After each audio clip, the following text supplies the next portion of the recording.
নেক আমল পাপের কারণে নষ্ট হয়ে যায়। যেমন কেউ যদি শিরক করে, একজন মানুষ শিরকে অভ্যস্ত, এটা সবচাইতে বড় জুলুম। আল্লাহ তাআলাই বলেন, ইন্না শিরকা লা যুলমুন আযীম।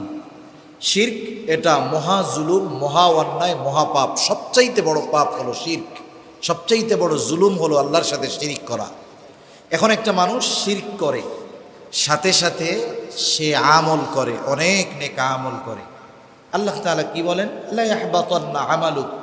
এই জুলুমের কারণে, শিরকের কারণে তার আমলগুলোকে আল্লাহ তাআলা বাতিল করে দিবে। এজন্য আমরা অনেক সময় আমল করি, কিন্তু সাথে সাথে আমাদের পাপও রানিং থাকে, আমাদের গুনাহও রানিং থাকে। তাহলে বিষয়টা কেমন হলো?